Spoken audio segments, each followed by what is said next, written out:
My name is Justice Horn. I'm a queer person of color fighting for change in our community.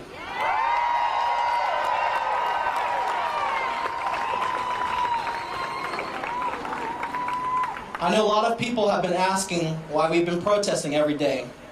We've been protesting for a better community, a safer community, a community that serves all. But protest is a small part of the pursuit of tangible change in one's community. We have a list of demands we want to see happen in Kansas City. These demands can only happen when we all unite behind the idea that enough is enough.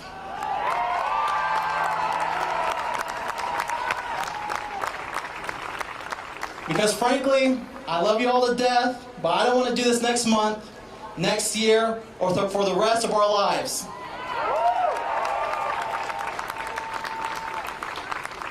Let's make sure that this weekend's demonstration wasn't in vain and that we honor those we've lost in Kansas City, like Donnie Sanders, Ryan Stokes, and Cameron Lamb. We demand actual change in our community through policy. So let's be clear about our demands.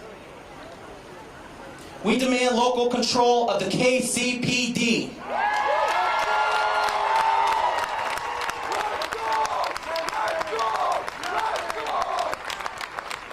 Approximately 70% of the city's operating budget is allocated to public safety, with over $250 million dedicated to the police department, yet the city of KCMO has no authority over the KCPD's decisions, policies, practices, and procedures. Number two, we demand a community review board.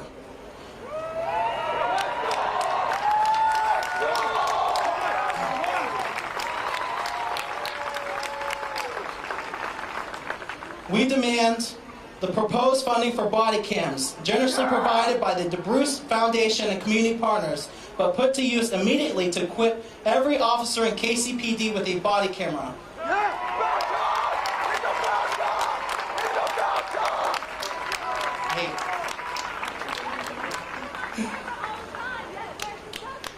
We demand a restrictive policy governing the use of force, including a multi-step de-escalation procedure.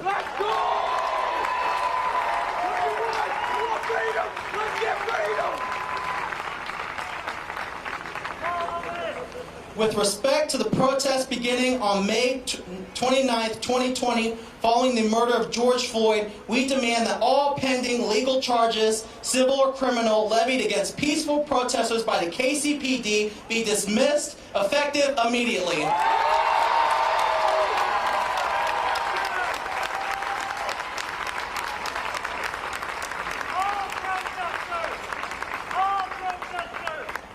All protesters. We demand that the KCPD demilitarize, because frankly, I don't know why there's tear gas being deployed on Kansas Cityans when even the Geneva Convention bans that in warfare.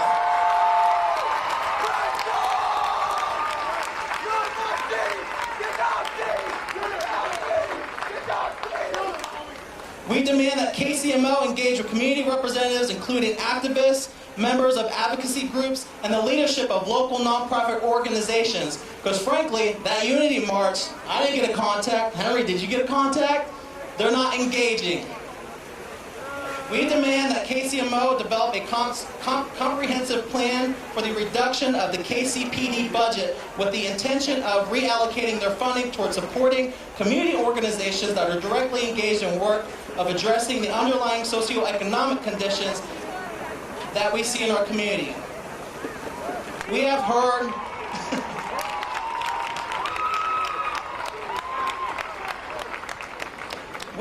some of what I've said, and we know that there's more to do, but this isn't enough. None of this is enough. We agree with you, and we want you to know that this is not the end of our demands. It's the beginning. This is a beginning of a movement. Hear me loud and clear, everyone. If they give us an inch, we take a mile.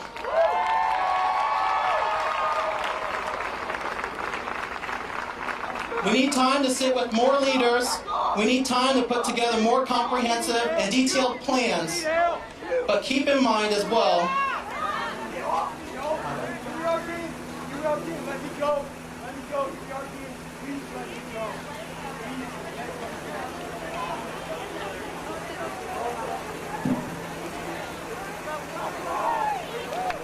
thank you, medics. Thank you. Can we have a round of applause for the people that are here to take care of us and our medics?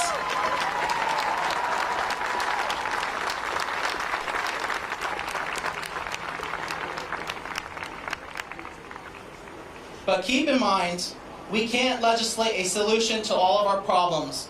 We need to come together as a community and organize democratically to address disparities in these underlying conditions in housing, education, poverty and economic mobility, food insecurity, healthcare outcomes, internet access, and so many more. Kansas City, now it's time for us to stand together, shoulder to shoulder, arm in arm, and demand that our city do better for everyone. Everyone. All right, I'm going to pass the mic off to Jessica. I want to thank my Latinx community that came out. I mean, this is strong. Our fight is your fight, and your fight is our fight.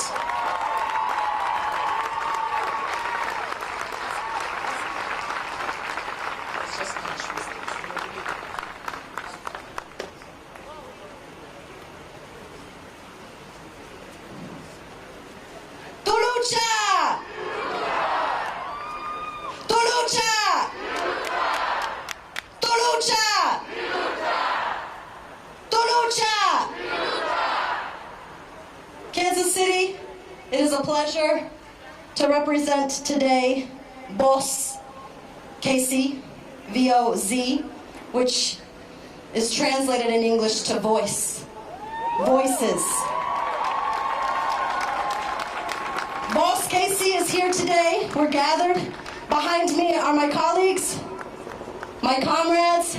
Let's give a round of applause to these beautiful, beautiful, beautiful revolutionaries that decided today, within 72 hours, that it was important for the indigenous, for the Latinx, for the Latino community to be present in solidarity with our black relatives. But guess what? Today is not about us. Today is not about indigenous lives. Today is not about brown lives. Today is not about Latinx lives. Today, it's about black lives.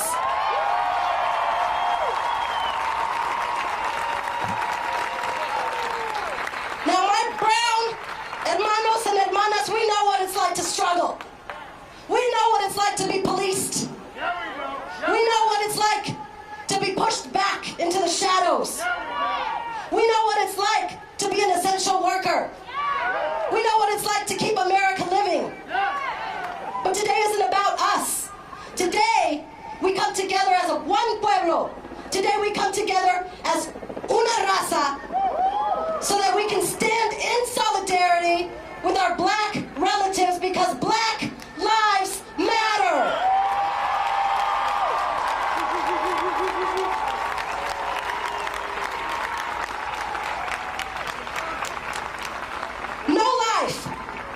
No life matters until black lives matter.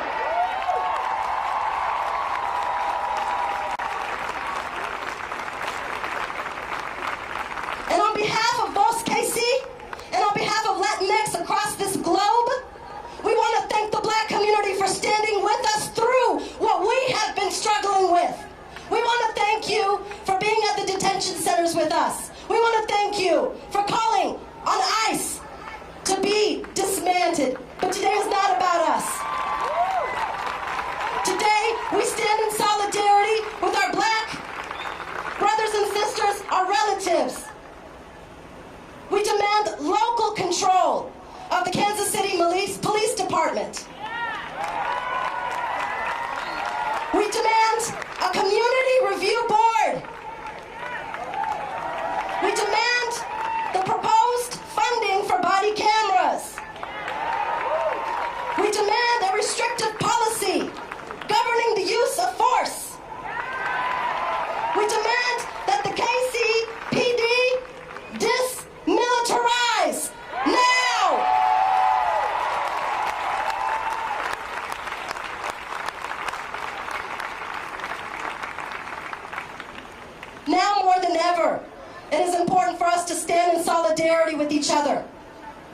porque la lucha sigue.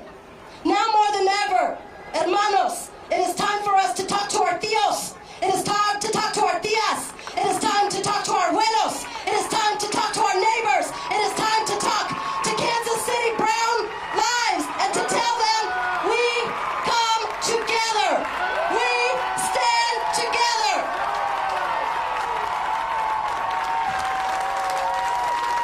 Today we end the anti-blackness in our community. Today we end it. Today we end it because tu lucha, tu lucha, tu lucha, because no life matters until all of black lives matter.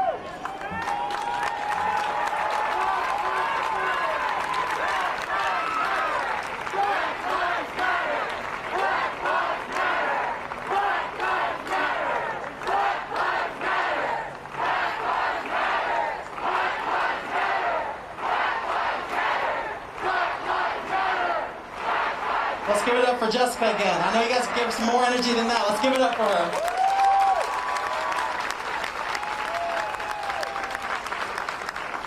I know she's on the Kansas side, but I'm deeply humbled and honored to introduce our next speaker.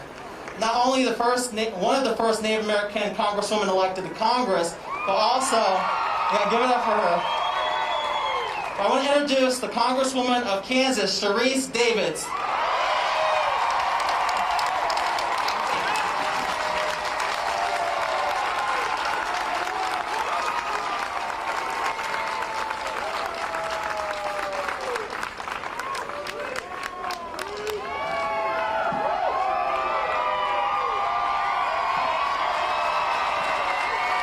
Hold on. Don't cheer yet. Black Lives Matter.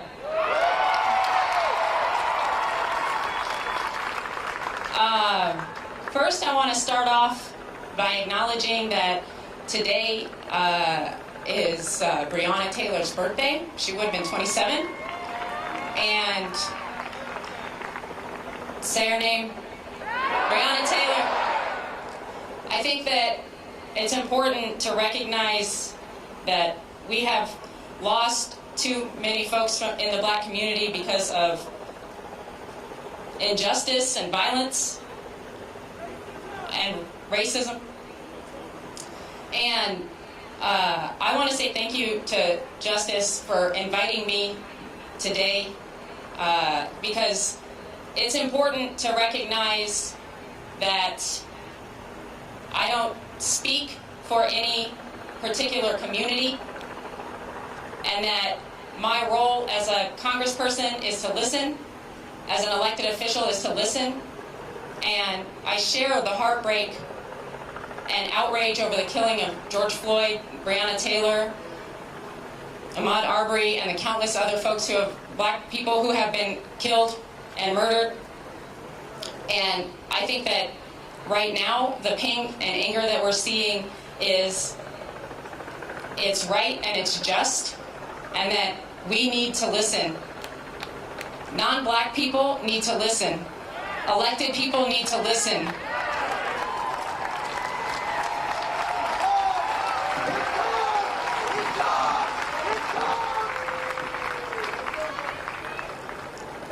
We're seeing a justifiable right reaction to the failure of our country to reckon with our history, with the reforms that have failed time and time again to happen, the injustice that we see in the criminal injustice system. These are the things that we need to deal with as a society and a community.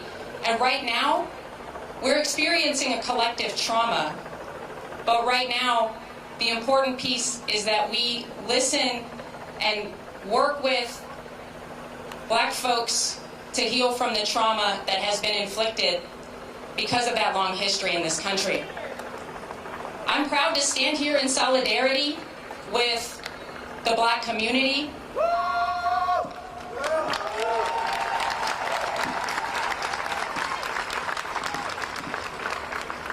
to say that Black Lives Matter, to say that the policy ideas that we already heard today and the calls for change need to be heard. I'm listening, I hear you, I certainly see you, and I see all of you, and I think that the wounds that we need to begin to address in this country are starting now to heal, but it's hard. And if you're not listening to the Black folks around you, you need to start.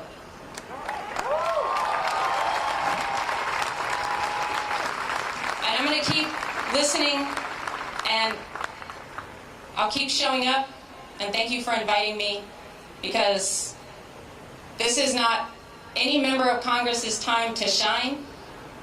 This is the time to shine the light on the injustice that we've seen for too long in this country.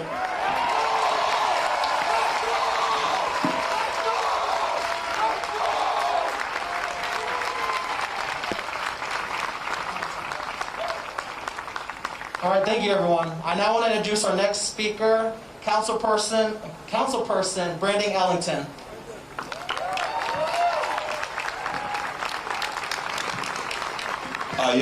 Thank you. He gave me permission, he gave me freedom to go in, and I plan on doing it. But before I say anything, I'm going to say all praise and honor and glory be to God. So whatever comes out of my mouth is not my fault. There's a couple things I want to talk to you about, though, and all of these is from the bottom of my heart, 100% sincere. Y'all need to start checking people's resumes. Y'all, I don't think y'all hearing me. Y'all need to check people's resumes. Y'all gonna have a lot of people coming before y'all talking, a lot of people saying that they're listening, a lot of people saying that they're caring. And it's the same with some that's protesting. Some that's protesting don't actually care about the struggle. But the struggle is real. And y'all need to start checking people's resumes, especially those that are in office. Everybody that's in office has a record. This is my second go around. I was at the state 8.5 years. I'm down here for 6 months. I'm not going to go through the legislation that I did, but at the state, most of my legislation was about police reforms. When I came here to the council, I filed 3 or 4 police reform bills. No support. Right? Check people's resumes. Same when we talk about prosecutor powers and those that are arresting people and not. Ryan Stokes, that murder didn't just happen. That was in 2013. The officer that shot him, he's still at the police force. The officer that was arresting him, he's no longer at the police force. Start checking people's resumes, man. When we talk about police brutality, when we talk about injustice, when we talk about things that we've been talking about for over 45 years, that's a problem. Emmett Till was the first cat to get drugged through the streets, and we still been murdered on TV. And I appreciate the demands, but even with the demands, we have to make sure that we're moving in appropriate fashion.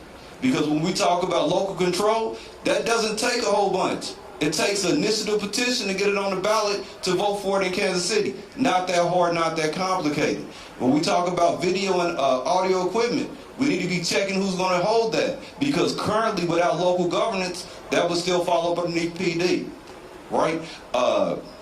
So when we talk about these things, make sure that we're moving in the right fashion. Let's make sure that we're using this energy righteously. And don't let people leech off your energy, right? I'm 38 years old. I grew up 40th and Prospect. I ran for office not because I thought I was smarter than anybody, not because I thought I was better than anybody. I ran for office because I was tired of watching the police go in people's pockets, take their dope money and let them stay out there, meaning that the activity wasn't illegal.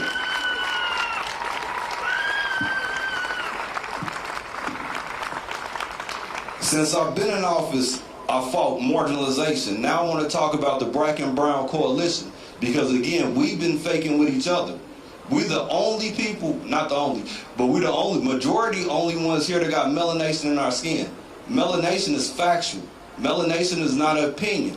Melanation is something that is synonymous to all of us. Yet we don't link up and we suffer the same suffrage. We all live in inner cities of poverty. West side, east side. Horrible. Right? But it's more of us in the so-called majority. If we stop buying into colonization and we just observe, we just look, because if you look at each other, we have melanation. So there's no reason that we're separated. There's no reason that collectively we're the weakest politically. But if we look at our numbers, we're the largest collectively.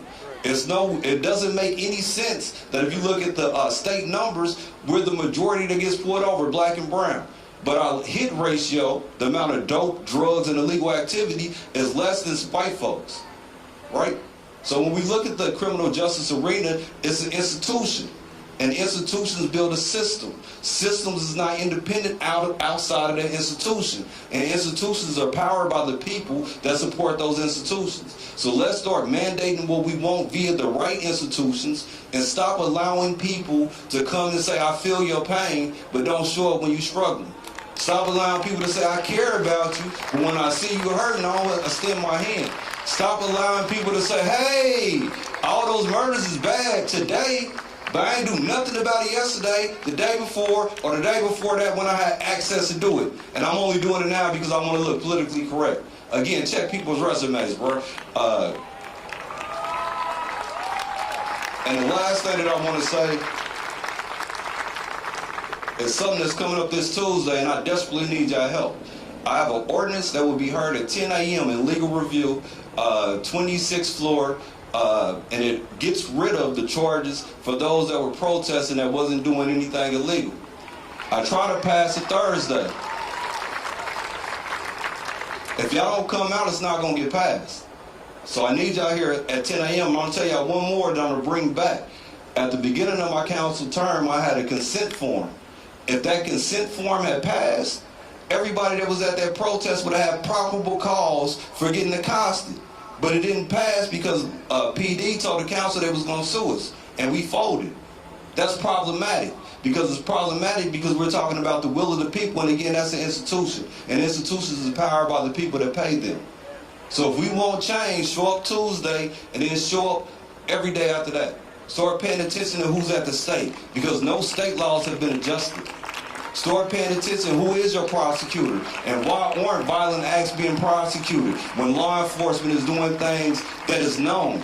The officers that accosted that transgender woman was beating a gentleman named Troy Robinson for 5 years. All of us on camera. Troy Robinson came down here to the police meeting and has been talking. And he's still been getting beat up. Look him up. He's the gentleman that stands out on 35th and Prospect with the honk sign. Those officers wasn't new to police brutality. They was just new to getting caught on camera. And then something finally got done. And again, the last thing I like to say is Ryan Stokes. Shot in the back. Officer that was arresting him said, hey, I recanted. Officer that shot him is still here. Where we at for that? Where we at for Lamb? Where we at for all the murders that didn't happen here with no repercussions? So again, show up Tuesday if y'all can, man. I appreciate y'all. 10 a.m. legal review. I need as many people as we can to get that ordinance passed. Real talk.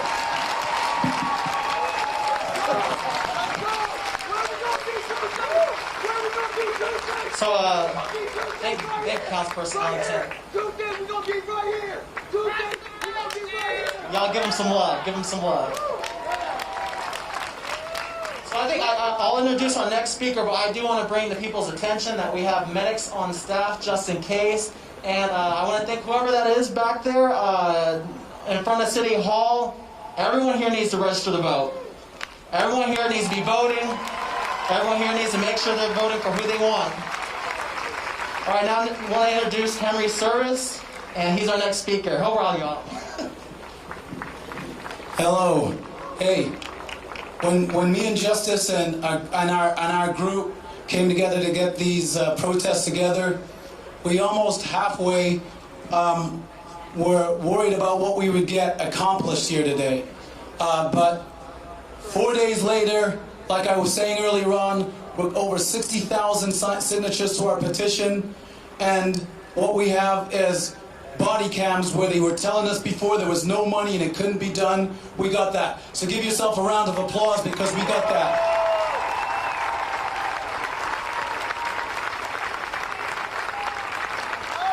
We from the very beginning were unashamedly inclusive. We said, this is about Black Lives Mattering, and we need everybody here to help us. Because if you think Black Lives Matter, then it doesn't matter what color you are. This is not black people against white people or black people against any other race. This is people against racism and injustice.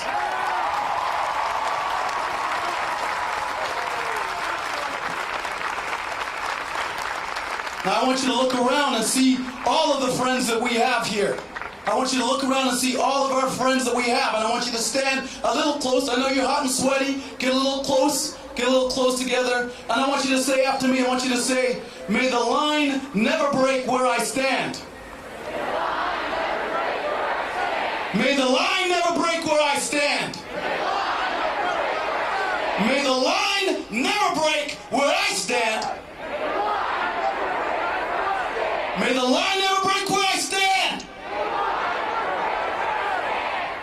All right, power to the people. I want your fists in the air. I want you to say, power to the people. Everybody fists in your air. Power to all people. Power to the people.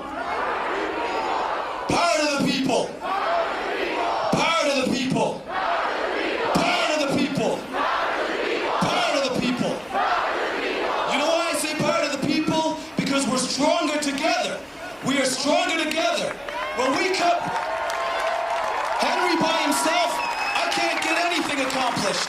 But when we stand together, we can make demands, and then 4 days later we get something we were asking for years, and we weren't getting.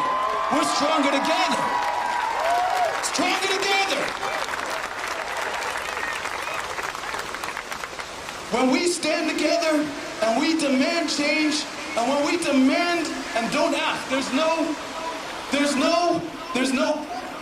polite statements add, there's no tea and crumpets, there's just us demanding, we get what we want.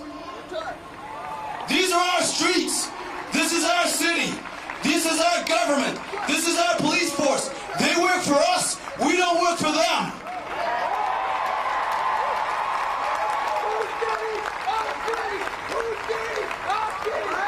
I'm with them. Whose streets? Whose streets? Whose streets? Whose streets? Whose police force? Whose government? We are stronger together because there's more of us than there is of them. You can think in your head, oh, what are we going to accomplish? And that's what we heard all along. All you guys are there arguing and chanting and walking up and down the streets. What are you going to accomplish? Well, a lot. Well, a lot. Later on today, we're going to make our demands and we're going to ask for receipts because, you know, like Councilman Allington just said, there's a lot of people out here who will give you some good talk, go home, and then you'll forget. I don't want that to happen here today. I want you to demand receipts from everybody who comes up here and speaks. Receipts means they do what they told you they're going to do. If we come out here and get shot by rubber bullets, tear gassed, and all kinds of police force used against us, and we accomplish nothing, I'll consider this a failure. We've got to remember what we're doing here today and carry it on into your everyday lives. Don't say you're with me if you go back home and you don't take this to the water cooler at your office, if you don't take this to the voting booth, if you don't take this to your friends. Don't be on Facebook agreeing with your friends about some silly stuff if you don't flame them and say Black Lives Matter. That's not something you can just say here today. That's something you say in your church. That is something you say when you're talking to your friends, even the ones that don't get it. It's your responsibility, yours, it's your responsibility to take this back from here into our society, because that's the only way we are going to get better as a society and finally tell them that Black Lives Matter. So what I'm doing here, and I want everyone to do this with me. Do this with me. I want you to draw a line. Draw a line in the sand. And either you're with me and us, or you're with the other side. There's no gray area. There's no gray area. Black lives matter, or they don't matter to you.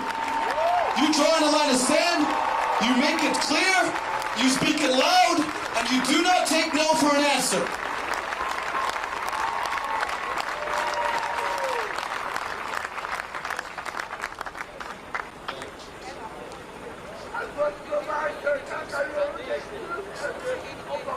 Hi, everybody.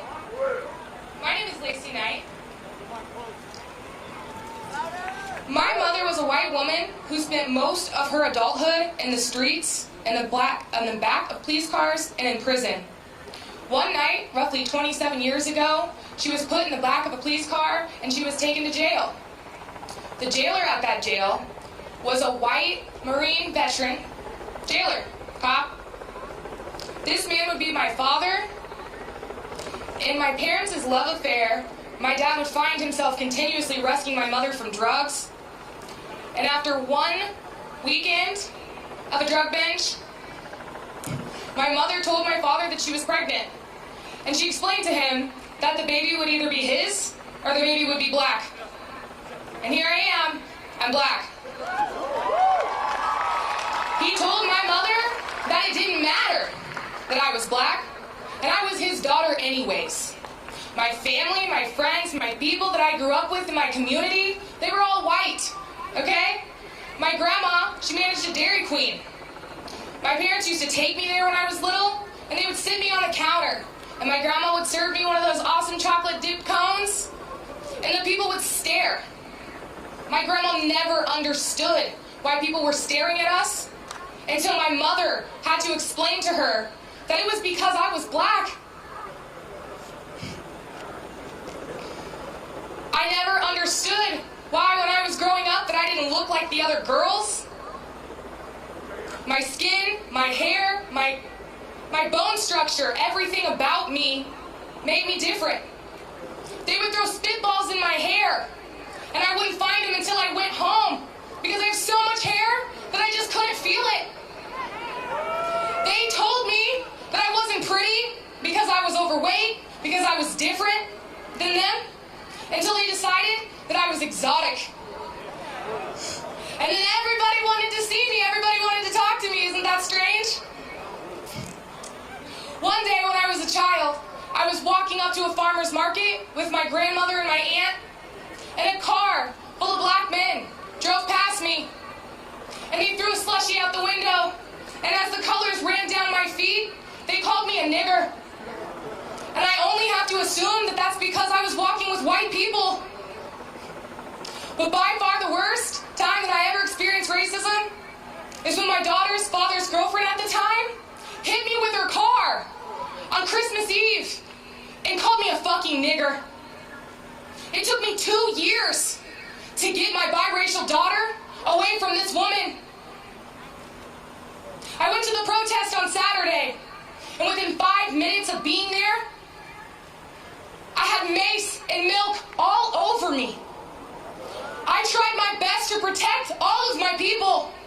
As you ran away from the police, I ran to you. The scariest thing I've ever seen was a tiny little black girl standing there next to her brother that I was helping, that was screaming from the tear gas in his lungs. She was screaming for her mother that she had lost. She was scared. This girl could have easily been my daughter. And I wondered to myself, what are we going to do for all of these children so that they don't have to grow up in the world that we have grown up in? What are we going to do?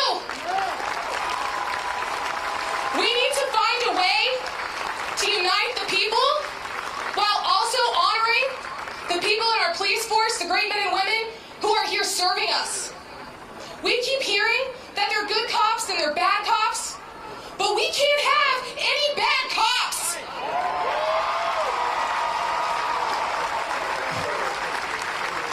I just want to ask you guys a question, Kansas City. Are you ready to start the revolution and unite Kansas City as one? I want all of you, every single one of you, to be the change.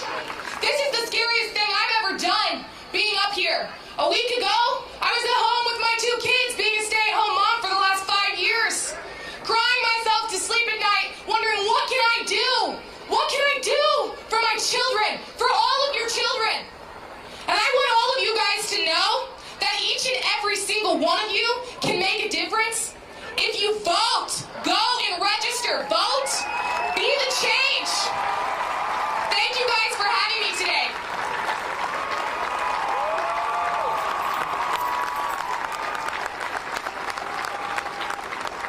What are we gonna do? We're gonna fight. What are we gonna do? All right, I'm going to to introduce our next speaker, Representative Greg Razor. Come on, give it up. Thank you, Justice. Man, this is a fantastic crowd, and it makes me proud to see everyone here. My name is Representative Greg Razor. I am one of only 4 openly LGBTQ members of our state's General Assembly.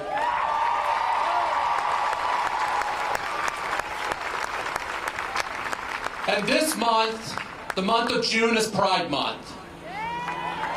Every June, for 50 consecutive years, my community has celebrated Pride because this is the anniversary of an uprising in New York City against police violence towards my community. That's why we celebrate Pride. But this year, Pride takes on a little different meaning. This year, Pride takes on a little different feeling for me and for so many of us. I'm proud as I stand here that I know I have fellow LGBTQ members in this crowd right now. Let me hear you. I'm proud this year because when I look out in this crowd, I see a lot of Latino faces in this crowd. I see Asian lives. I see Native American lives.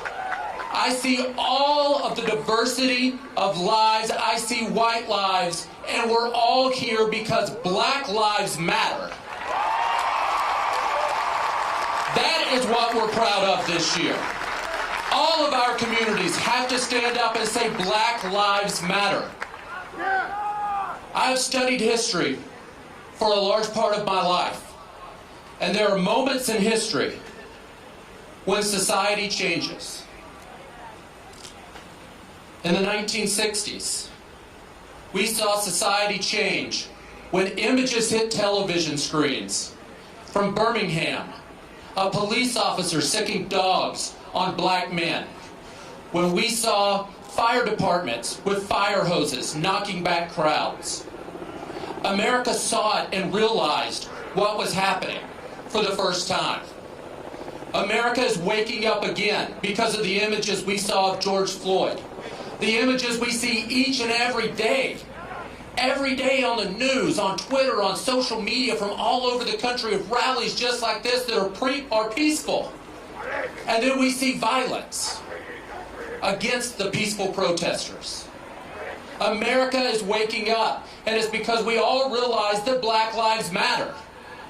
But let me tell you something. There's something else I need all of you to do. Other people have pointed it out. I'm going to point it out again. Directly in front of me, in front of the county courthouse, you can register to vote. Every single person here should be registered to vote. If you don't register to vote today, you can go to any public library and register to vote. If you live in Kansas City, Missouri, you can go to the basement of Union Station and register to vote. And everyone here has a cell phone. I want you to pull it out, pull up your calendars app, and put August 4th on your calendar, because we're all going to go vote on August the 4th. And let me tell you, there's a lot of reasons to vote on August 4th, but one of those is Black Lives Matter on the streets, and Black lives also matter when it comes to having access to quality, affordable health care, and that is on the ballot on August 4th. We will expand Medicaid, but only if you're registered and you show up on August 4th. Then go back to your calendar and put November 3rd. November 3rd is the day that we put Donald Trump out of the White House.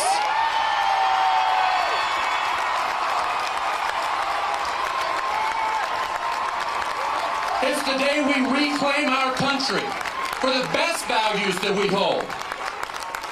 Yesterday in a meeting, I sat in a meeting with Governor Parson and heard him say that he didn't know that coronavirus would affect the black community the way it did, and he didn't know why. He said he wanted a study to see why this was being done. It's time we have a governor who already knew that it was going to affect Black lives more, and we need to elect Nicole Galloway to do that. We have so much on the ballot. This is a moment where we can change America. You're here proving it. The diversity of faces in this crowd and lives in this crowd prove it. Thank you all for being here. Thank you all for having me. God bless.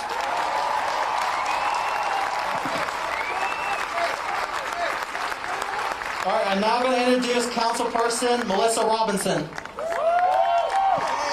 Hey y'all, this black chick from the east side, I had to bring some notes because I didn't want to miss a word. I got to make sure all my words are right and in order. I came to stop by to talk about connecting the dots.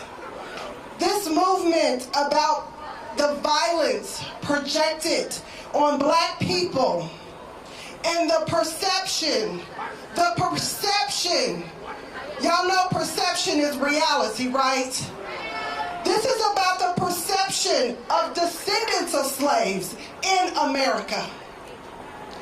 And as a black child, we all learned the words of an old Negro spiritual. We shall overcome. We shall overcome. We shall overcome someday. We'll walk hand in hand. We are not afraid, but we shall overcome one day. But guess what, y'all? We tired. We tired. We are tired. Liberation continues to escape us. We are afraid, our hearts is broken, and our beliefs of overcoming diminishes every day, every moment that we protect unjust policies and systemic racism that is literally killing us. Our faith is uprooted. As we have faith in an equitable and a liberating future. But then,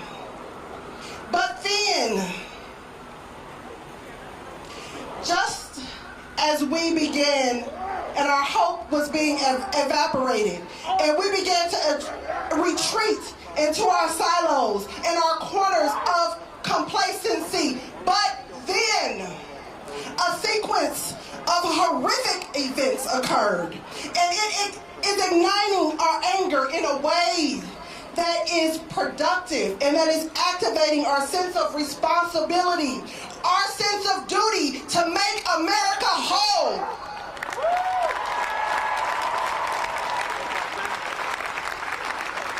Our commitment is to not give up, to not give in. But you all showed up on a Friday morning and a Friday afternoon at City Hall. Give yourselves a round of applause. You are demanding change. You are being the change. And I encourage you to never give up your protest. People will try to deter you. We will try to pacify you with trinkets and superficial gestures, but never abandon your protest. We as policymakers in these decision seats, we will try to lull you back into complacency. We will give you a tweak here and there, but never give up your protest. But where do we go from here? How do you imagine your protest after body cameras are installed and a citizens review board is enacted? What does your protest look like after this demonstration season ends? What does it look like over the next 18 months, the next 5 years? What does your protest look like over the next 15 years? What is our broader plan to heal our community and to make our way towards peace? No justice? No peace. No justice? No peace. No justice? No peace. Will you be protesting in the corporate corners, at negotiation tables? Where will your protest be? In the hallways of the classroom or in the chambers of the legislative house? How will you sustain your protests? Are you thinking of a master plan? As an elected official, that represents this city's most economically deficient community. The city's district that encompasses the segregated black wards. I would not be fulfilling my commitment to the 3rd District residents if I was not thinking of a master plan. This is a master plan that connects the dots, and it dismantles racist and oppressive structures. Connect the dots, y'all. It's not a coincidence that the majority of the police complaints are from patrol stations in the 3rd District. The 3rd District, where there is a density of black people. This is a broader issue, more than about a camera or police oversight. This is about the persistence of systemic needs on the necks of black lives.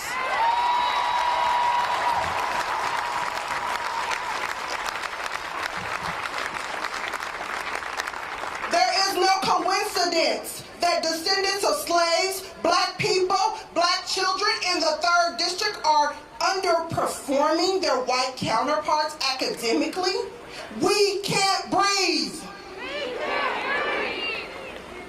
I urge you to connect the dots this afternoon. It's not a coincidence that black residents in the 3rd District have the highest unemployment rate in the city, have an over-dependency on public transit, that we fear every day we can't even walk to the park because of violence. The 3rd District, where there's a density of black people who are evicted from their homes, not 1 time, not 2 times, not 3 times, not 5 times, but over and over and over again. Y'all, we need to ensure that this movement is about a universal disdain and fear of descendants of slaves. What is our master plan in Kansas City for black lives now that we have the world's attention? Freedom! Freedom! I support your demands and moving the Police Commission Board to action. But I would be doing you a disservice if I did not lift up the importance of persistent pressure and protest that elevates a comprehensive agenda to protect black lives. I have introduced a righteous policy agenda package, and let me tell y'all about what they are. 1, progressive action to address local control. 2, funding an Office of Reconciliation and Equity and Justice to review, analyze, and bring to light inequity policy decisions before they are enacted by this city council.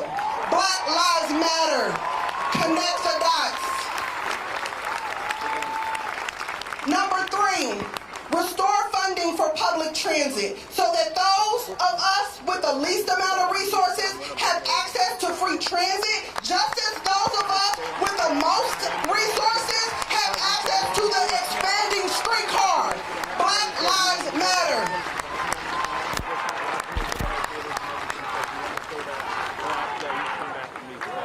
Number 4, invest $7 million of redevelopment of the city to redevelop the city's dilapidated properties in 18th and Vine.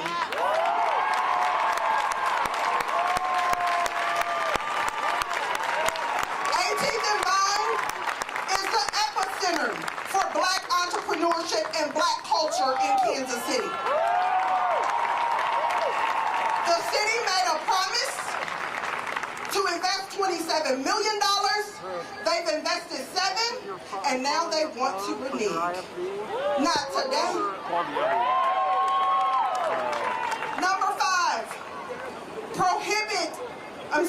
5, ensure that the city's investment in economically distressed areas will protect residents from gentrification by prohibiting landlords to use our money to change rents over the area median income. Black Lives Matter. 231-6401. Not on our dime. Number 6, prohibit the city's decisions to take away the property taxes from the school districts and give our children's money to developers Check 1 who 2 3. Check 1 refuse 2 to 3. divulge Check 1 the 2 3. truth. Check 1 2 3. Check check check check check. Check 1 2 3. Check 1 2 3. Check 1 2 3. Check 1 2 3. Check 1 2 3. Check 1 2 3.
Country. The days that we as white allies have let microaggressions and snide comments go are gone. To every non-person of color listening, if all you are doing is posting on social media, you are not doing enough. I'm tired of the inaction. I'm tired of white people reinforcing the ignorance of their peers. I'm tired of worrying about justice, going on a jog in the middle of the day in a city full of people. And if I'm tired, people of color are exhausted. The time has come for us to rise up against police brutality in Kansas City. The time has come to give the loudspeakers to people of color so the world will finally hear their cries for justice, their cries for peace, their cries to live without fear, a privilege that I and all of us white allies take for granted every single day. What was that? The time has come to say to your friends, your family, your mayor, your governor, and your country that enough is enough. Hello? Hey, it's Greg. What did you just say? Thank you all for your time today. I'm going to give the mic back over to our people of color. Thank you.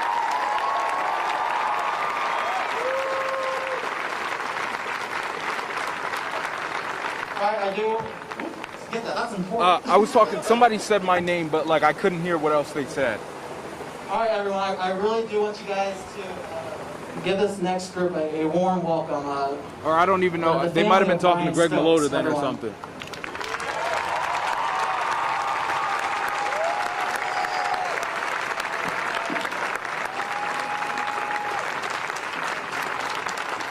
Oh, okay. Hello, everyone.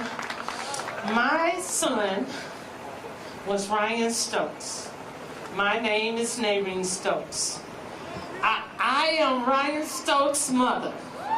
Ryan was my only son. I miss him every day. I fight for him every day. I want Mayor Lucas to know my son was murdered by Officer Bill Thompson, 2 blocks from where we stand today. He was shot in the back. He was an innocent man. He was unarmed. We mourned his loss every day. The morning Ryan was murdered, I came down here to find him. And the police sent me away to sit at the bus stop. They would not tell me about my son. 14 hours, we're still waiting. We prayed he would call us. We prayed he was okay. Then the police called me to talk to me about the welfare of my son. They wanted me to come and meet them. I told them they could come to my home. By the time they arrived, my home was filled with family. Yes. And Ryan's very large group of friends stood in the streets around our house praying with us. The police treated us like criminals. They arrived in SWAT gear. They blocked off the streets. The detective whose job it was to lie to me about the circumstances of my son's death was escorted to my gate by patrol officers. The detective told me Ryan's death was Ryan's fault. He told me the officer forced to shoot my son.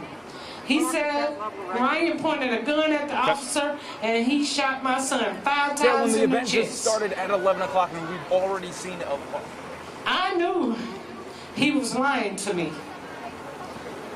Ryan was shot in the back. I saw the wounds myself. It was not enough to rob me of my son. The police had decided to take my son's good name too. They prosecuted him in the news. For 3 years after Ryan was murdered, I tried to talk to the chief and to the mayor. I wanted justice. I wanted the truth. But no one would talk to me. The mayor and the police chief taught me that they only, the only way to be heard was to go to court. Mayor Lucas, I pray you will do an independent review of my son's murder.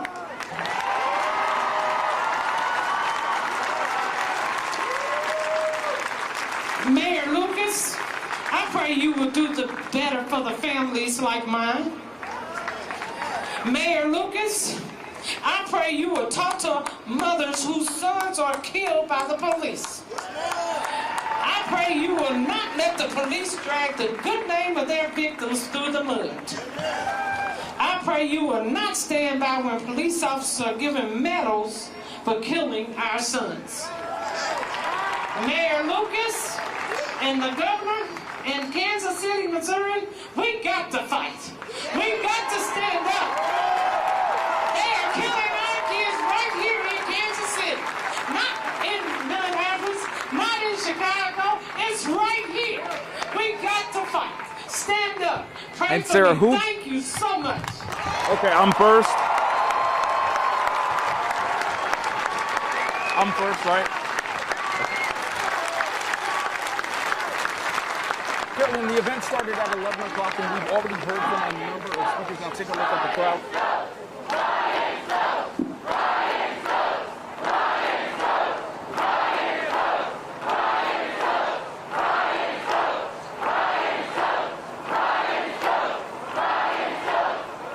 I now want to introduce Pastor Devin Taylor to give the next speech.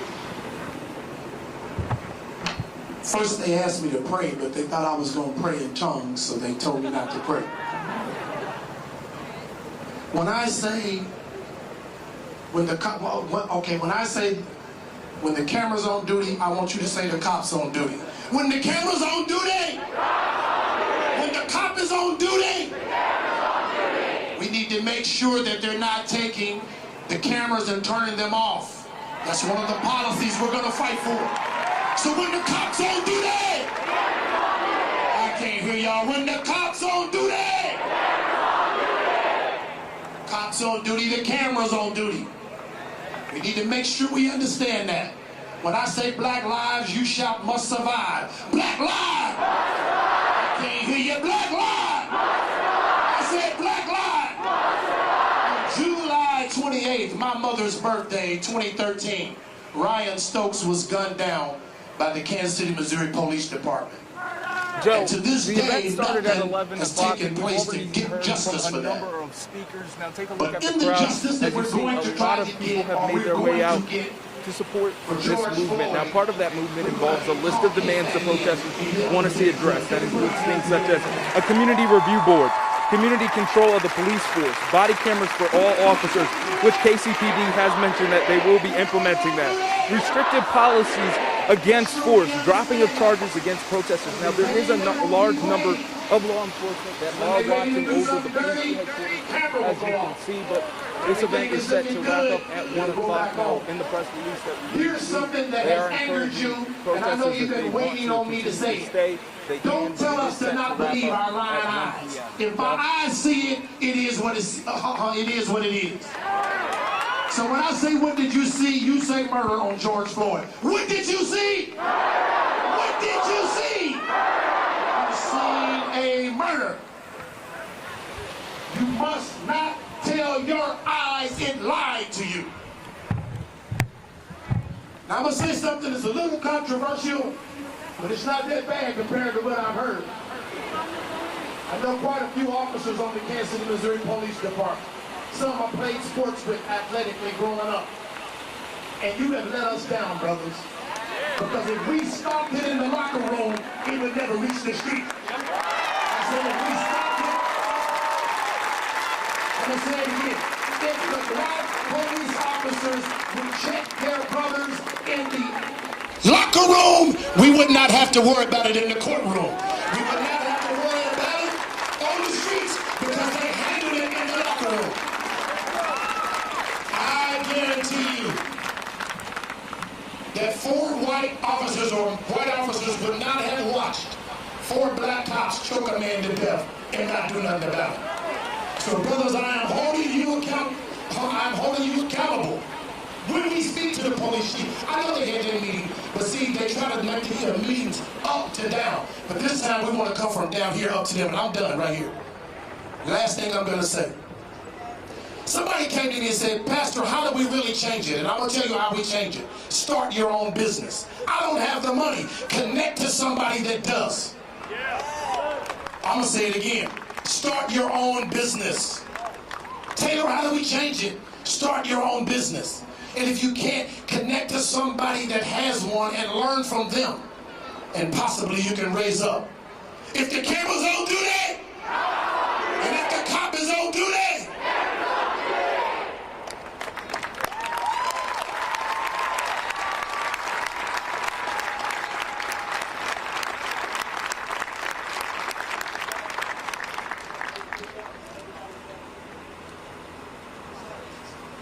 how y'all doing?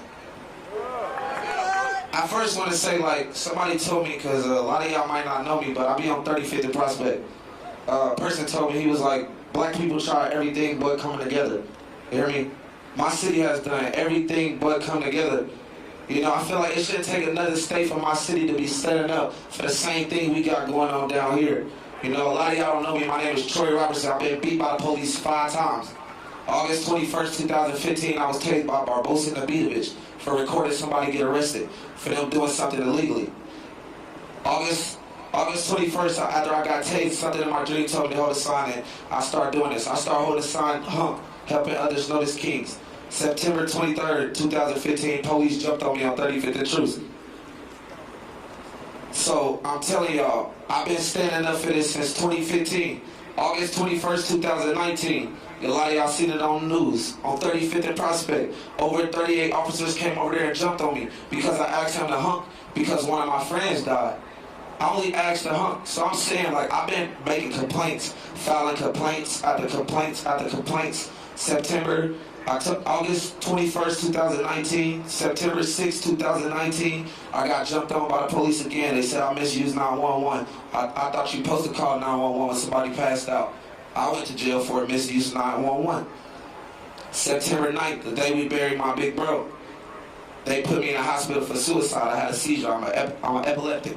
So I had a seizure. They ended up saying the reason why they put me in a suicide pod is because I was trying to drown myself in my own spit and banging my head on the ground. If you Google the symptom of a seizure, it's going to tell you them same things. So I've been saying, I've been fighting for this same thing because I'm tired. You hear me? I'm only 26. I've been standing up since I was 21. You can come to 35th and Prospect. We there every night bringing peace to my block, feeding the community. So why am I getting beat by the police that's supposed to protect us from these bad guys? Only thing I ask is, I feel like we got to stand up for this. And Mayor Lucas, we came up with an anti-violence prevention program that's going to stop violence in my city. I sent you messages and messages and messages because I came up with HUNK. HUNK means helping others notice kings. You can take that K out there and put a Q so we can help others notice queens. Or you can take it for the kids. I built an empire. That man said build a business. I built a business by myself, standing and sleeping on the streets because I was homeless out there. You hear me? So I'm telling my city to stand up for what we believe in. And I want to police the police. Can we come up with like undercover people to be out there and we do what we do out there, you know, promote peace. And if police come and try to interfere with a peaceful gathering, they'll make officers that protect and serve.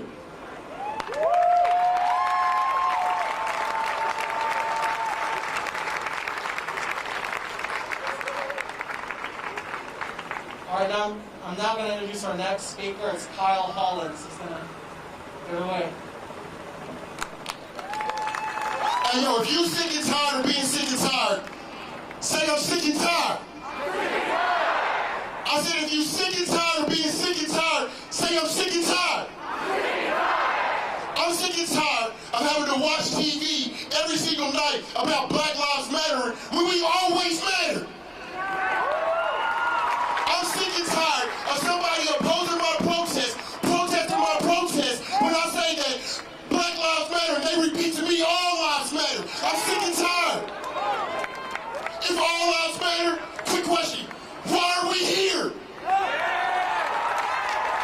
Why are we formed as a city? This is Kansas City. We're showing the world that we're sick and tired of being sick and tired. You have to realize, listen, racism is only a thought process. So if racism is only a thought process, then we can change that thought process. But it takes a lot of hard work. It takes a whole lot of dedication. And it takes each and every person here to stand up and say something when they see an injustice. I need you to live a life of protest. Your life is going to be the protest. When you go to work, you need to talk about the things that you've seen out there. When you go to work, I need you to talk about the footsteps that you took when you were out there on the plaza. I need the first responders that helped innocent victims that were maced, that were fired, that were percussion bombed, that were pouring milk on people's faces. You have a story, and your story is your protest.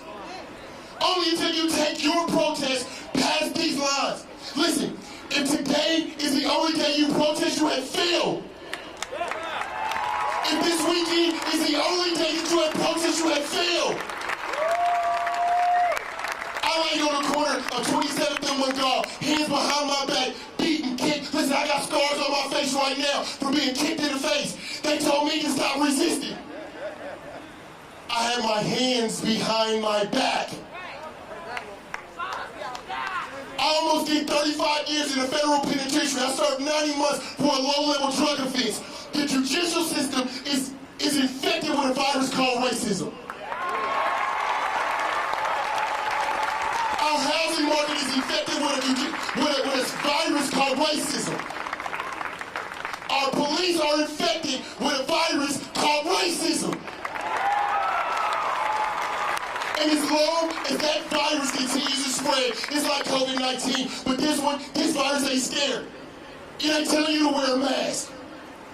It'll just stand on somebody's neck for 9 minutes for the world to see and have no remorse. 9 minutes. 9 minutes. If you're sick and tired of being sick and tired, don't let today be your last day. Don't let today be your only moment. No, we're not all politicians. We're not all 501c3 owners. No. But we all have a story. God has gifted each person with a story tonight. Your camera has now been your weapon. Your voice, your hashtag is now your weapon. Your friendships, listen, and I'm gonna be done. White mothers, white fathers, what are you gonna tell your kids? What's the narrative? How are you gonna teach your kids and raise your kids moving forward? We all know that rhetoric goes on. We're not gonna hide from it. But what we have to do is have a sake of empathy, because guess what? These mothers, that mother that lost her child, she didn't ask for her child to be in front of a protest. She didn't ask for that. Mike Brown's mother, she didn't ask to be the advocate of a nationwide movement. She didn't ask for that. So you have to train your children. You have to prepare the next generation, because guess what? They're the policy holders of the future. They're the police officers of the future. The police system isn't bad, but it's infected with racism. Our political system isn't wrong, but it's infected with racism. But if you train them when they're young, and they can take those positions, their cognition, the way that they think, the way that they breathe, the way that they move, will go into those positions, and they will make the policies and changes that we need as a people. Today we stand, because we demand change. What do we demand? What do we demand? What do we want? What are we not leaving here until we get?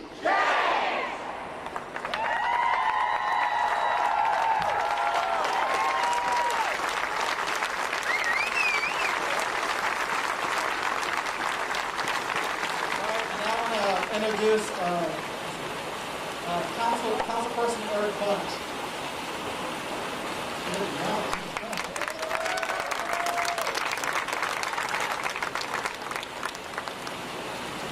Wow. Amazing turnout. Let's give it up for the organizers of this event, especially Justice Warren. What a force. What an amazing job he's been doing, and an inspiration, and just thankful for this. And thank you all for showing up. Give yourselves a hand for showing up here today to demand more, to demand that we enact the change that so desperately we need. I struggled with with what I wanted to say today, and it's a difficult thing to talk about, and especially when I think back of my history textbooks, at least the ones that I saw when I was a kid.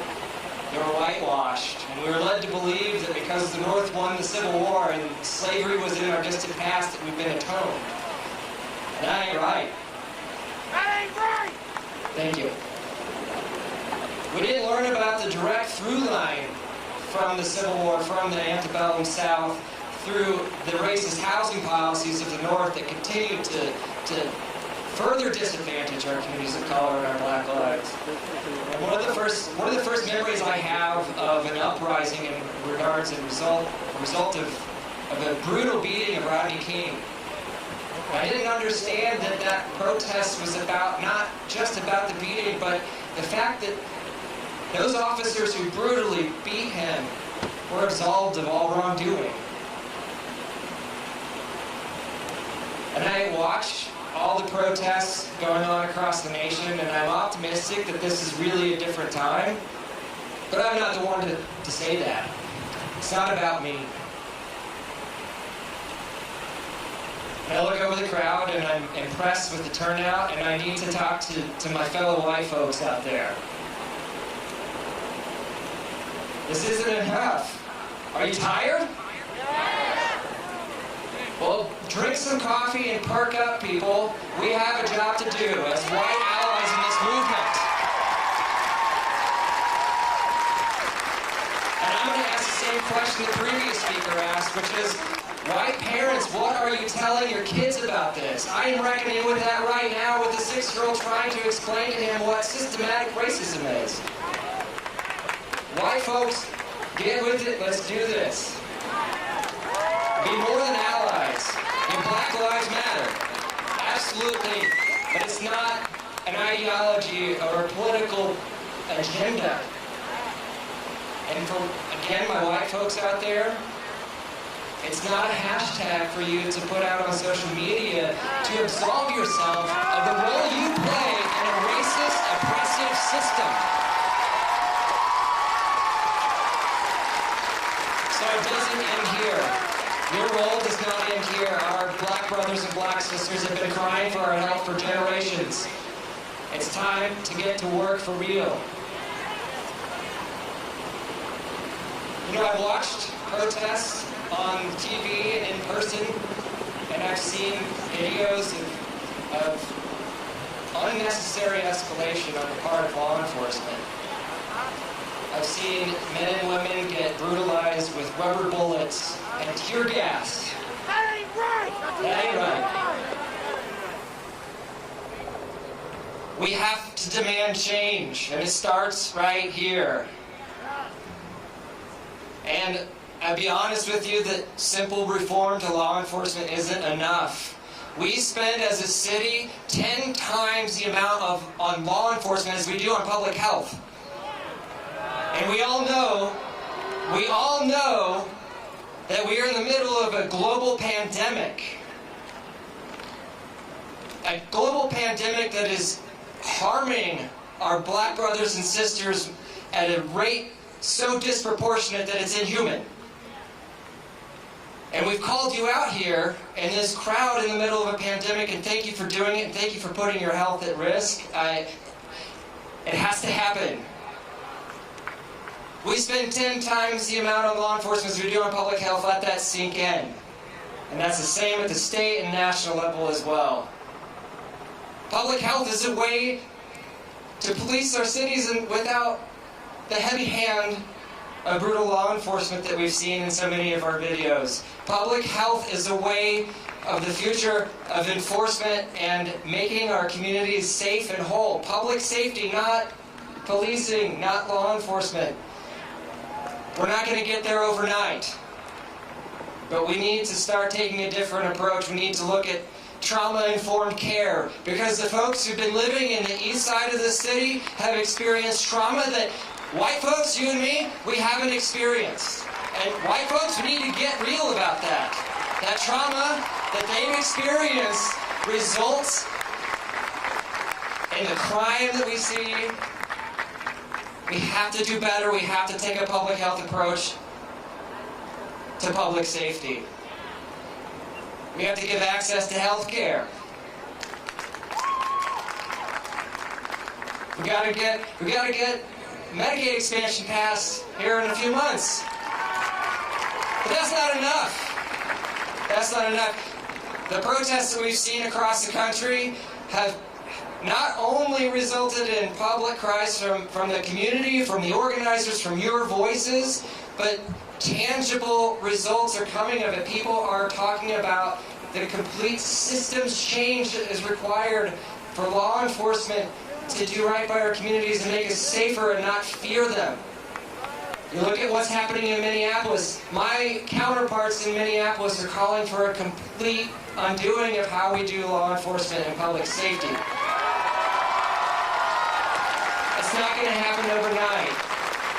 We're taking some important steps. I think you probably heard the mayor thankfully talk yesterday about the last couple of days talking about body cameras. We got to have body cameras on every single officer, right? We got to make sure that they stay on. And we got to make sure you have access to that footage, because we can't rely on innocent bystanders to take video on their cell phones. Sometimes those innocent bystanders are charged with crimes themselves. You got to hold them accountable, but we have to have them held accountable as well. They have to hold themselves accountable. That's not enough. We also need local control of our police department. We've got to get the control of our police department back in City Hall and out of the governor's mansion. We've seen the leadership that comes from the governor in response to COVID-19. We've seen that. And if that's what we have to look forward to, then we need to bring that back here so that the people of Kansas City, have the ability to make these changes. And in the long run, all that stuff that law enforcement reform isn't enough, we have to rethink how public safety works. The very people who are entrusted to protect your freedom of speech, a right guaranteed to you by the Constitution of the United States, are sometimes the ones you're most angry about. And if they're the ones in charge of protecting your freedom of speech, we have to rethink how this thing works. And I was talking to my wife the other day about, I was saying, with systematic racism and especially in law enforcement, that it's broken. And she said, no, it's not broken. It never worked. If it's never worked for our communities, then it can't be broken. So I'm standing up here today as a city council member, as an elected official, to represent you right here in this building. We meet every Thursday to pass laws. We passed a few good ones yesterday. I'm here standing not only in solidarity, but with a promise to change. Promise to bring change to this city as an ally. And if I get tired, give me some coffee and let's get back to work. Thank you so much.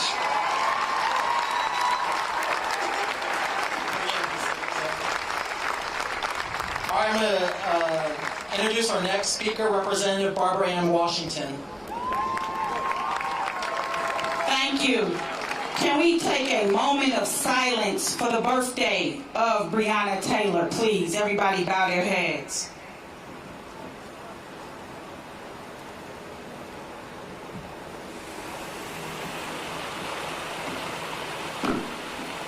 Thank you. So I want to first thank all the young people. Give yourselves a round of applause. I want to thank all the white people. I want to thank all the Latino people, all the Indian people, all the Asian people. Because if you know our history as black people, young people have always led the charge. So keep doing that. If you know our history as black people, Martin Luther King was a young man when he started. Malcolm X was a young man when he started. SNCC was a young organization when he started. So we need that. So thank you to Justice Horn and the Black Lives Matter and Gabrielle today for inviting me. So while you all are fighting here, there's another group that's fighting behind the scenes that is working on policies, and we need young people. And that's the Police Accountability Task Force, led by the Urban League, Moore Squared, and NAACP, and we need you. So I want to start by saying one of my favorite poets, and unfortunately he was born in Kansas, but we love him anyway. Langston Hughes once said about black people, sweet and docile, meek, humble, and kind. Beware the day we change our mind. Today is that day. We have changed our mind, Kansas City. We have changed our mind about excessive force. We have changed our mind about internal investigations. The cops should not investigate themselves. We have changed our minds about local control. We are Kansas City, and we should have a say in our police department. We have changed our minds about training. It takes 9 months to make a baby, but we gotta work a long time to make them grown, right? Are y'all with me on that? So we need more than 9 months to train an officer. They have proven that 9 months does not work. We need better training on diversity. We need better protection for our officers, like the officer that spoke up for Ryan Stokes. He should not have lost his job. I stand before you today, a 52-year-old black woman with a law degree, my own business, and a state representative. Yet I, too,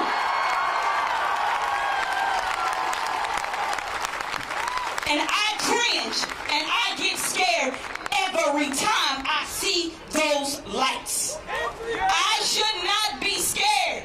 Say, I should not be scared. I should not be scared.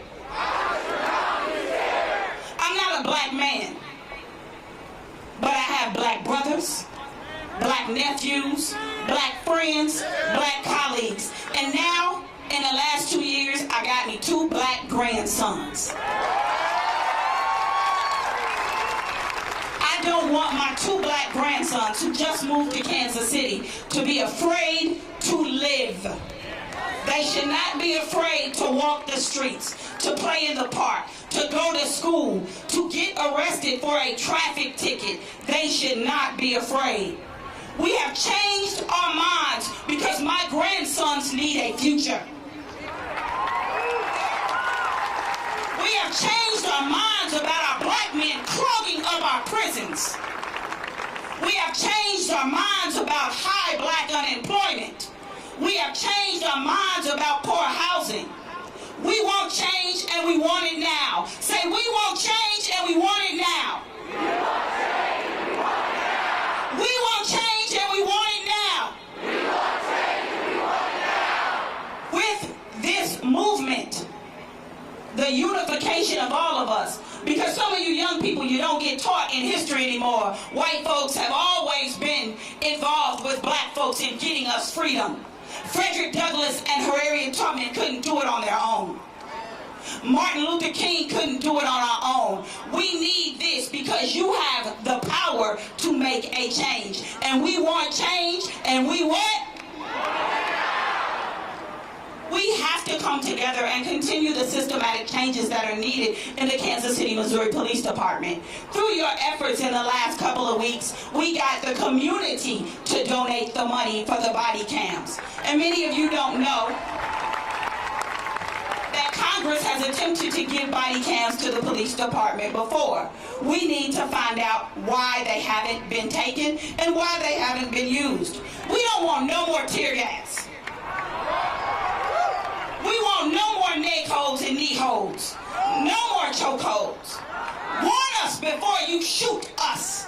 Give us some time. Hands up! Hands up! Don't shoot. Hands up. Don't shoot. Hands up! Don't shoot. Hands up! Don't shoot. Don't shoot into moving vehicles. Better officer intervention. If I, as an officer, see something wrong, I should not fear my job to speak up. Everybody say, see something, say something. See something, say something.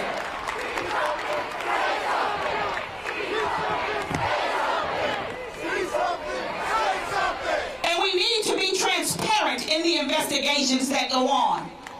We have an elected prosecutor. Whether we like her or not, it is her job to prosecute, and she cannot do that without the police giving her the information.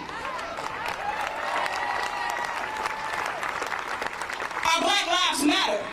Our safety matters. Our mental health matters. Our housing matters. If any of you are arrested, please contact my office. I will represent any protester for free, as well as many people in Kansas City.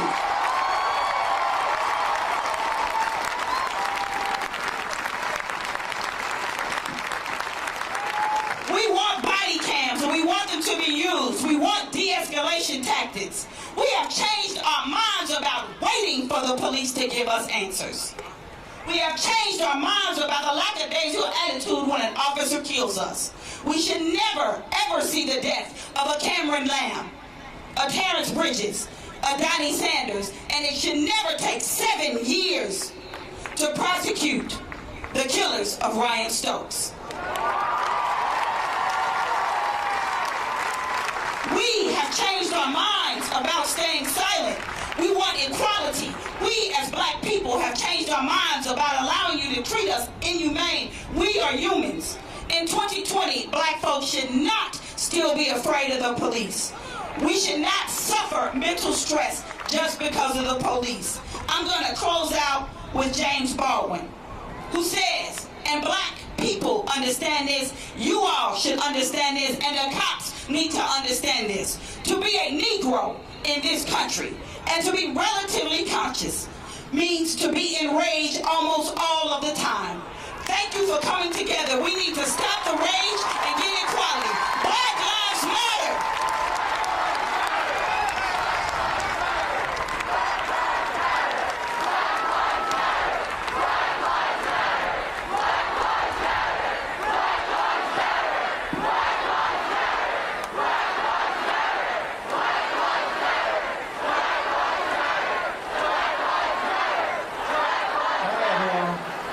sun's coming out a bit. Make sure you guys are staying hydrated and that you're drinking water. I don't want anyone passing out here. You guys all need to stay safe.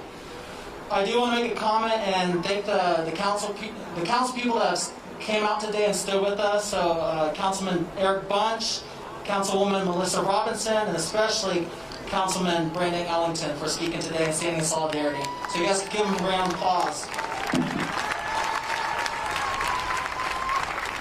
I do want to introduce one of our two last speakers, the County Prosecutor Peter Jeans Baker, to speak on the protesters this weekend. All right, protesters have an absolute constitutional right to be here, to be on the plaza, and when you step off the curb, you should not be prosecuted because the Constitution protects you. So today is not a day for a white person to give you platitudes. Today is a day for a white person to say what we must do next. So, if you would like to see more prosecutions and more police officers held accountable, then I ask you to look at the laws that you have provided for prosecutors that they are a must follow. Then look at union contracts that provide additional protections to law enforcement. You should know what they are. And then one more thing. It really, really matters when you take video. It is called evidence. I met a witness today.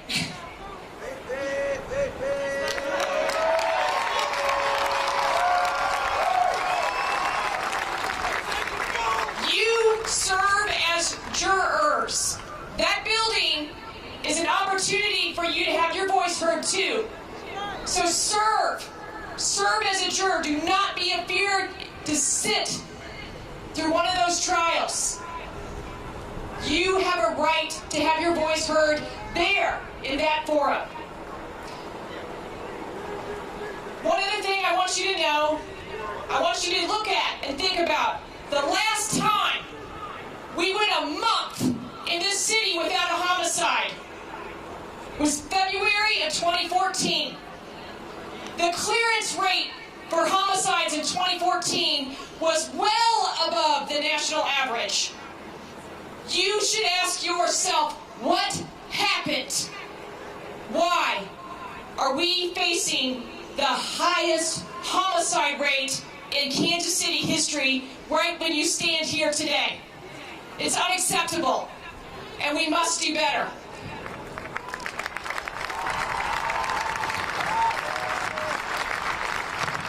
All right, accountability comes with additional evidence, with laws that don't stand in the way of justice, and union contracts that don't stand in the way of justice. Please, I ask you to look at those. But finally, who should investigate wrongdoing? So, when someone in my office is accused of wrongdoing, and it happens, I don't oversee that investigation. And I also don't prosecute that, because that wouldn't be fair, would it? It wouldn't be fair. So, look at your police department and ask those really hard questions. Who should investigate when officers are engaged in alleged wrongdoing? And a review by someone else is not enough.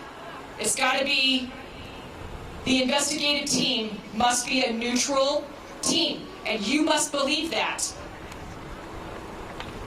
All right, protesters, I support you. You have a right to be here. I have established a website for you to bring me video evidence and other testimonials about what happened the last several days. I am going to review that material, and I'm going to make a public report about what I learned, because we did this very thing. Some of you were here in 2015, and not one single rubber bullet was fired. Not one beanbag. So what What happened? How come it went so poorly this time? How come so many protesters were arrested this time? Those are questions that you should answer. And now I think I serve it up to our mayor, who has a really, really tough job. But he is there for us, and I think I'm passing it off, to Justice, who will properly introduce me. So, I do want to introduce the mayor of Kansas City, Mayor Lucas. He has, I know that over the weekend he's verbally agreed to our demands, and after his speech, he has agreed to sign on to our demands. So I will now give it up to Mayor Lucas of Kansas City. Thank you. I hear you. So let me start off this way. First of all, let's make clear, Black Lives Matter. Say it again, Black Lives Matter. So, I've been mayor for about 10 months, and you know what's happening today? I have not seen us rally together as a community like this before in all of my years. I haven't seen us try to build this level of change. But let me tell you what we're changing. Look back at that building. Right, that building is built in 1936. Who stands in front of it? Andrew Jackson. A terrible president. Terrible president. Right? Our county's named after him. You got police headquarters the same time. You got City Hall behind me the same time. The foundation of what we are built on is the problem. But what do we have to do? We need to shake up the foundation. Because I will tell you something. There's a reason that every year we learn another brother's name. Laquan, George, Philando, Rodney. And don't you all wonder why every year you say, how does this not change? I was 7 years old when Rodney King was beaten. And I remember asking my mom, I'm like, how does this happen that they get acquitted? What I didn't know the biggest surprise would be is that 28 years later, we be shaking our head to the same thing. The problem isn't just an officer. This isn't about one officer or 4 officers in Minneapolis. This ain't about one officer in Chicago. This ain't about one officer in Kansas City. What it's about is the foundation is rotten with what we're dealing with. And we need to shake it up. We need to change it. We need to fight it. We need to know that we're not going to stand for it anymore. And so let me tell you something. I know. People asking me, well, Lucas, what you doing? You can say, Lucas, what you doing? That's a good question. So yesterday, we changed policies that hadn't been changed for years. We made it so that any use of force violation needs to be reviewed by an outside agency, not a department itself. We changed it so any, and I mean any, officer-involved shooting needs to be investigated by an outside agency, not just the department. And this is why we have to work with our prosecutor, because let me tell you something. If I walk out on the street today and I shoot you, I don't get to wait 3 weeks for an investigation. I usually don't get to go home, right? We need to make sure that not only do we have accountability, but we have speed with that accountability. So what else do we need to do? Well, when we talk about shaking up the foundation, look at these. These are some strong buildings. They are sturdy, but we need to shake them up too. We need to make sure that y'all are not just with me today, and you're not just pushing us today. You're pushing us next week, next month, next year, the year after, because we're going to make sure we make change. But let me tell you something, if Sister Barbara didn't say it, then I know all my council members could have too. The revolution, my friends, will not be televised. The revolution will not be televised. They want to put you on the news when when you're protesting. They don't want to put you on the news when you're teaching a young black child.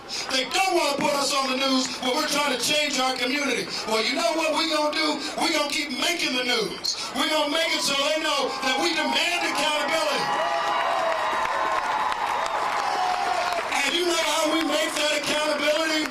We all just show up. We all just come. We show up to the next police board meeting and say, we here. We show up to the next city council meeting, and what do we say? We here. We show up to the governor's office, and we say what? We here. And that's how we gonna make a difference. So let me just tell you this, and I'm not talking about as a mayor right now. Honestly, I've been a black man my whole life, been a mayor for 10 months. And I will tell you this step. Whenever I see any of these stories, and it's something, I usually don't even want to talk, because that pain that so many of our black speakers have talked about is something that every black person in this audience knows. You know that when you see a brother who is kneeled on and killed based on a forgery charge, you know that when you see a brother who's stopped and trying to get his license but ends up shot and dead, you know that that could be you. You know that that could be your brother, your sister, your auntie, your uncle, your nephew, your niece, your son, and your daughter.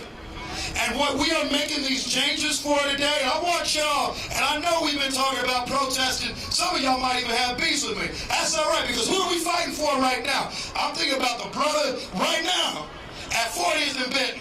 I'm thinking about the brother right now at 82nd and Truce. I'm thinking of the brother right now who stays off Blue Ridge. That's who we fighting for. We fight so they can live. We fight so they can breathe. We fight so they can read. We fight so that they can bird watch. So I see all your signs. We gonna keep our movement going. Tu lucha es mi lucha. What we say with everybody is, we are gonna make sure that when we are done, these foundations have been shaken. We have changed the way it looks. Living in Kansas City doesn't mean we just go along to get along. Living in Kansas City doesn't mean we're accepting the same stuff anymore. Living in Kansas City means that we can demand justice, and living in Kansas City means that we have the power to make change. And I need all of y'all to know you got the power. Say, I got the power. Say, I got the power. Because we all do. So I need you. I'm going to look back at y'all. I know you ain't going to be behind me when I walk up these steps in a few days, but I want to feel that you're going to be there. The next time I'm meeting with the governor, I want to be able to say, look, Governor, you may be elected from a different place in Missouri. You may think all these things. You may like Trump. I don't care, because I got my people with me.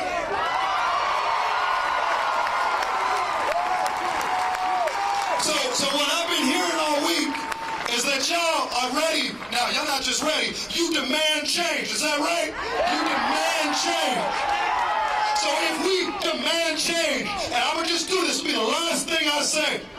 If we demand change, if you worried about my brother and sister, if you worried about the next person who's running into trouble being safe, if you're worried about fairness and equality, if you want to shake the foundations of the Jackson County Courthouse, of Kansas City City Hall, of the police headquarters, not just in Kansas City, but everywhere around here, if you want to make change, I want to hear it. Make more noise than you have ever thought of. Make sure everybody hears it. Let's roll.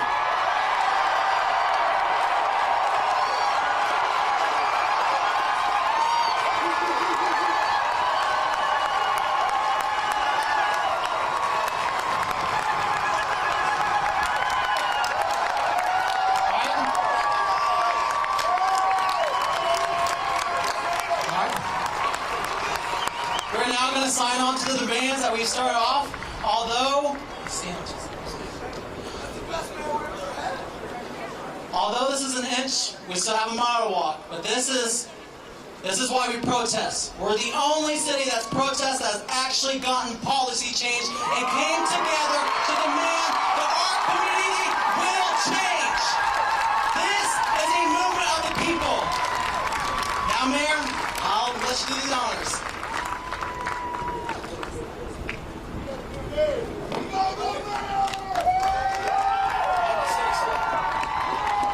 And this is just the first step, y'all. This is just the first step. We got more change to come.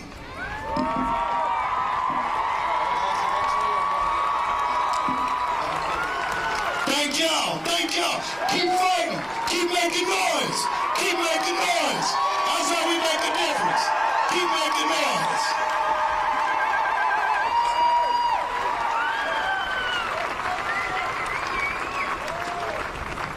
Yeah, we got receipts, people. What do we get? What do we get?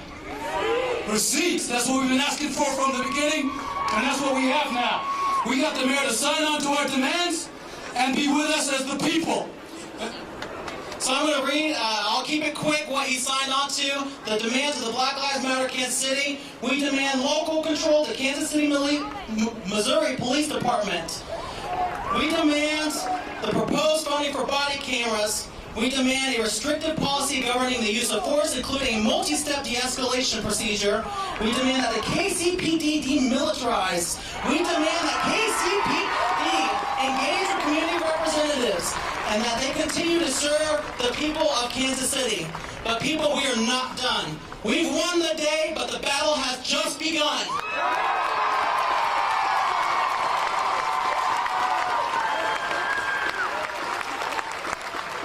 We're going to keep pushing, people. We're going to be pushing because this is what we deserve. This is not something that we humbly ask for. These are things that we've demanded and that we've demanded from the beginning and that we're going to get. People are worried. People are worried. They're worried that you guys are going to get tired, that they're going to wear you down. Is that going to happen? How many of you are tired? How many of you are tired? I don't get tired. Just say we just woke up. We've been sleeping a long time, but we just woke up. And I got plenty of that energy to go. When we started off and demanded receipts, and we got receipts, that's what happens when you stand together. We're stronger together. Let me hear you say it. We're stronger together. We are stronger together.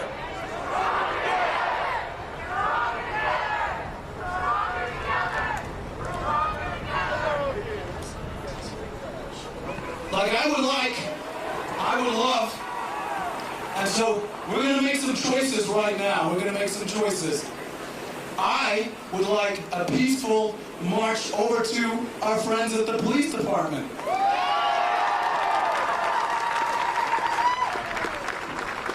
I don't believe that when peaceful citizens assemble, that people should tell you, you can only be in these four corners of your peaceful demonstration. Because whose streets are these? Whose streets are these? Whose streets? Who paid for these streets? Whose streets? Whose streets? So if we want to walk peacefully over to the police station and have a conversation with the people who we are demonstrating against, we should be able to do that. And you also heard a universal cry that all of the people who are willing to assemble peacefully shouldn't be arrested, shouldn't be shot at with rubber bullets, should not be maced, shouldn't be tear gas canistered. We should be able to assemble peacefully. That should be able to happen, right? So one of the receipts that we demanded was that the police be peaceful to us when we're peaceful to them.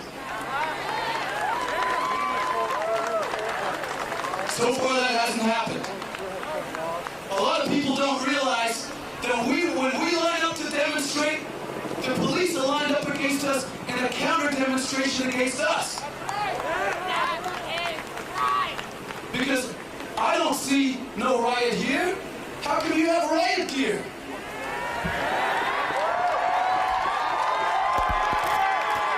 I don't see no riot here. I don't see no riot here. I don't see no riot here.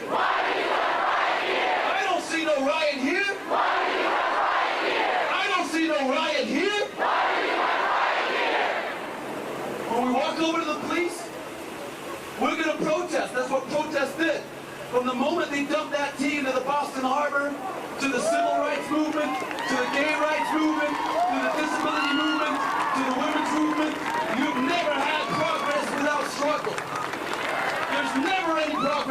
hard struggle. They didn't sit down and drink tea. They didn't sit down and shake hands. They didn't sit around with meaningless photo opportunities for that mean nothing. They fought, they struggled, they marched their people into fire hoses and police dogs and police batons. And right here in Kansas City, we've been getting our butts kicked from day one, but we finally got some receipts. Let me hear it, Kansas City.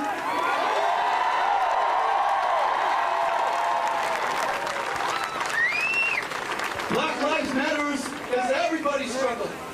Because if our lives don't matter, sooner or later it can be your life that doesn't matter as well. When they were gassing us, shooting at us, we persevered and we got results.